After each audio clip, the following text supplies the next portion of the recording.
বিসমিল্লাহির রহমানির রহিম। আসসালামু আলাইকুম। কেমন আছেন সবাই? আজকে আপনাদের জন্য নিয়ে এসেছি একটা খুবই মজার দেশীয় ফল কিভাবে সংরক্ষণ করতে হয় সেই ভিডিও নিয়ে। এটা হচ্ছে দেশীয় জাম।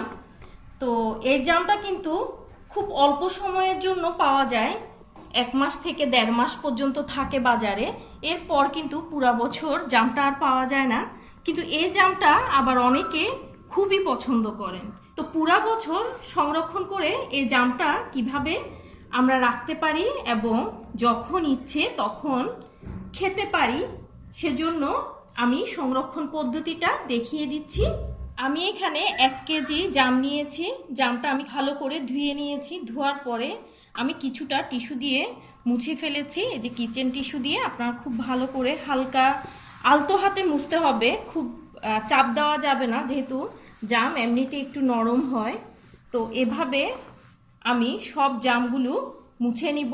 তো এই যে এভাবে টিস্যু দিয়ে হালকা করে চাপ দিয়ে দিয়ে মুছে নেওয়ার পর যখন ভালো করে মোছা হয়ে যাবে, আমি এ ধরনের একটু শক্ত টাইপের পলি ব্যাগ নেওয়ার চেষ্টা করবেন। এই ব্যাগের মধ্যে আমি 1 কেজি জাম ঢুকিয়ে রাখবো।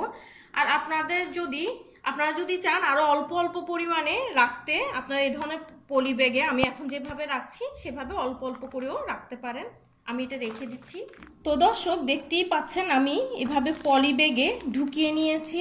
তো নেওয়ার পরে বাতাস একদম বের করে দিয়ে খুব ভালোভাবে এভাবে করে এটা একটা রাবার দিয়ে আমি বেঁধে দিচ্ছি, যেন বাতাস ঢুকতে না পারে। তো আমি এভাবে বেঁধে নিয়েছি। তো আমি এই ধরনের 2টা ফাইবার ব্যাগ নিয়ে নিয়েছি। অবশ্যই কিন্তু আপনারা ফাইবার ব্যাগই এটা রাখবেন। তো জামটা আমি এভাবে ফাইবার ব্যাগে রেখে দিচ্ছি।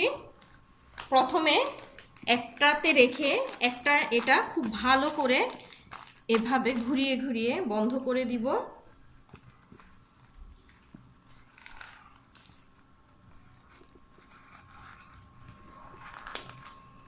এরপর আমি আরেকটা ফাইবার ব্যাগে রাখছি। আপনারা 2টা বা 3টা ফাইবার ব্যাগ নিয়ে এভাবে বেঁধে রেখে দেওয়ার চেষ্টা করবেন।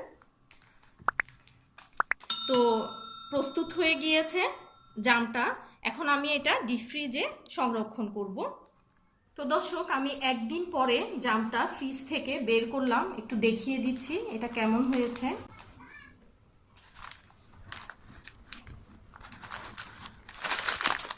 তো আমি এখন এটা খুলে বের করে দেখাচ্ছি কি অবস্থা।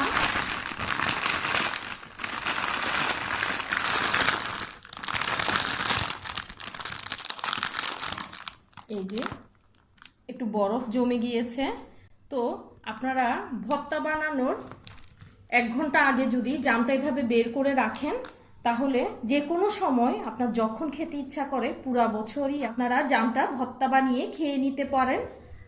তো পুরা বছর জাম সংরক্ষণের এই পদ্ধতিটা যদি আপনাদের ভালো লাগে, অবশ্যই ফ্রেন্ডস এন্ড ফ্যামিলির সাথে শেয়ার করবেন, লাইক দিবেন, আমার চ্যানেলে অবশ্যই সুন্দর করে কমেন্ট করে দিবেন।